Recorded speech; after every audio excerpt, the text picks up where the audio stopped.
Techno Camon 40 pro স্মার্টফোনটা নিয়ে আজকে কথাবার্তা বলবো। এই স্মার্টফোনটা বেসিক্যালি কাদের জন্য না, কারা কিনবেন না, এটার মধ্যে কি কি সমস্যা আছে সেটা ফাইন্ড আউট করার চেষ্টা করব আজকের ভিডিওতে। যারা এখনো পর্যন্ত আমার ইউটিউব চ্যানেল অর্থাৎ ফ্লিক্স বাই ফারদিন ইউটিউব চ্যানেলটি সাবস্ক্রাইব করেননি তারা অবশ্যই আমার ইউটিউব চ্যানেলটি সাবস্ক্রাইব করে সাথেই থাকবেন, কারণ আমি চেষ্টা করে যাচ্ছি কোন স্মার্টফোনে কি সমস্যা রয়েছে এবং কোন স্মার্টফোনটি আসলে কাদের জন্য সেই বিষয়ে কিছু রিভিউ আপনাদেরকে দেওয়ার জন্য।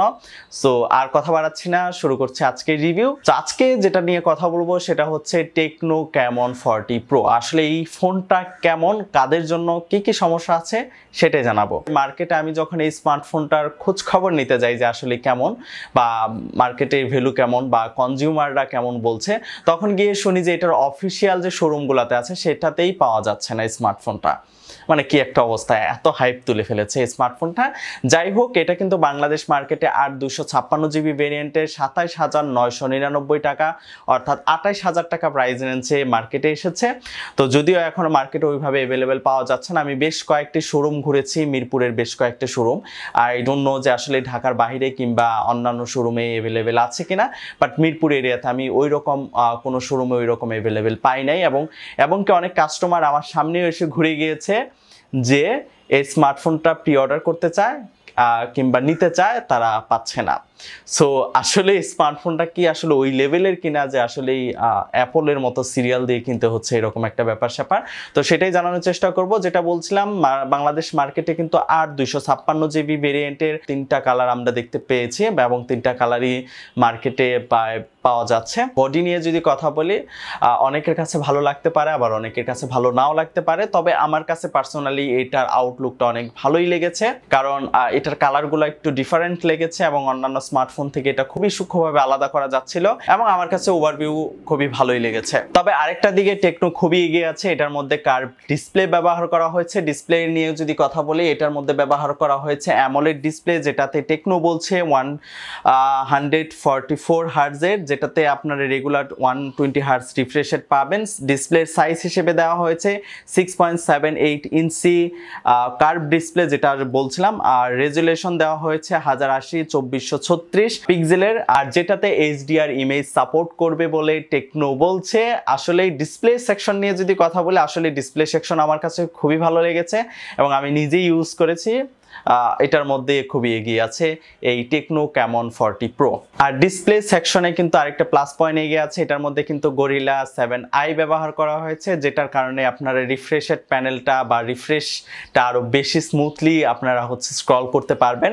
আই হোপলি যারা কন্টেন্ট লাভার আছেন বা সোশ্যাল মিডিয়া ঘাটাঘাটি করেন, প্রচুর পরিমাণে স্ক্রল করতে হয়, তাদের জন্য এটা একটা প্লাস পয়েন্ট। তবে বেশ কিছুদিন ধরেই কিন্তু পানির নিচে ফোন ইউজ করা বা পানিতে পড়ে যাওয়া এই ট্রেন্ডটা মানে মার্কেটে চালু হয়ে গেছে, যেটার কারণে টেকনো পিছিয়ে নেই। টেকনো এটাতে ব্যবহার করেছে আইপি রেটিং 68 থেকে 69 ব্যবহার করা হয়েছে, যেটার ফলে টেকনো দাবি করছে যে পানির নিচেও আপনি এই স্মার্টফোনটা ইউজ করতে পারবেন। যেটা ক্যামেরা সেকশনে যদি চলে আসি, 50 মেগাপিক্সেলের হচ্ছে মেইন ক্যামেরা হিসেবে ব্যবহার করা হয়েছে, যেটা হচ্ছে আপনার সোনি IYT700C, এবং আলট্রা ওয়াইটও ব্যবহার করা হয়েছে। এটা একটা প্লাস পয়েন্ট। আলট্রা ওয়াইট হিসেবে থাকছে 8 মেগাপিক্সেলের। এবার যদি সেলফি ক্যামেরায় চলে আসি, সেলফি ক্যামেরা হিসেবে হচ্ছে 50 মেগাপিক্সেলের ব্যবহার করা হয়েছে। ব্যাটারি সেকশনে যদি চলে আসি, ব্যাটারি সেকশন হিসেবে 5200 mAh এর ব্যাটারি ইউজ করা হয়েছে। যারা খুবই হেভি ইউজ করেন স্মার্টফোন এবং উড়াধুরা ইউজ করেন, তারাও দিন শেষে চার্জ করতে হবে, মানে একদিন ওভারঅল চালাইতে পারবেন। তবে নর্মালি যারা ইউজ করবেন তাদের ক্ষেত্রে 2 দিন নিতে পারবেন, কোনো সমস্যা হবে না। আর যেটার সাথে হচ্ছে 48 ওয়াটের একটি ফাস্ট চার্জার দেওয়া হয়েছে, যেটা স্মুথলি এবং খুবই কম সময়ে আপনি এটাতে ফুল চার্জ করতে পারবেন বলে দাবি করছে টেকনো। এবার মেন জায়গায় চলে আসি, প্রসেসরে। এই টেকনো ক্যামন 24 প্রোতে প্রসেসর হিসেবে ব্যবহার করা হয়েছে মিডিয়াটেকের হেলিও G100 আলটিমেট, যেটাতে আপনার অ্যান্ড্রয়েড হিসেবে 15 iOS 15 ব্যবহার করা হয়েছে।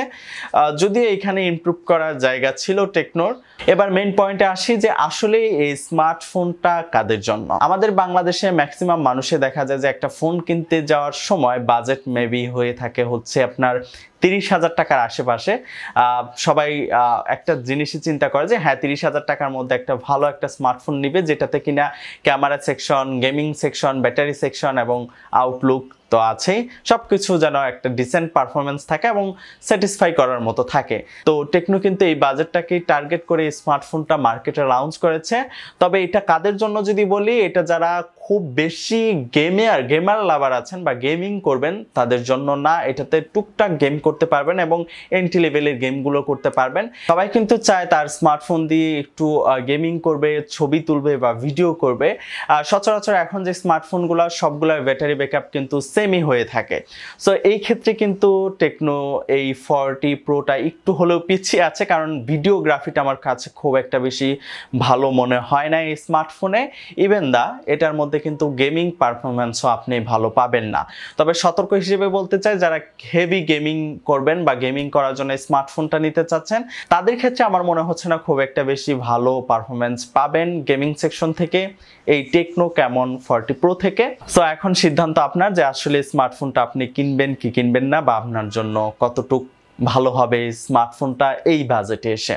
সো আজকের ভিডিও এই পর্যন্তই। সঙ্গে ছিলাম ফারদিন। সঙ্গে থাকার জন্য আপনাকেও ধন্যবাদ। যারা প্রথমবারের মতো দেখছিলেন আমাকে, অবশ্যই সাবস্ক্রাইব করে সাথে থাকতে পারেন। আসসালামু আলাইকুম।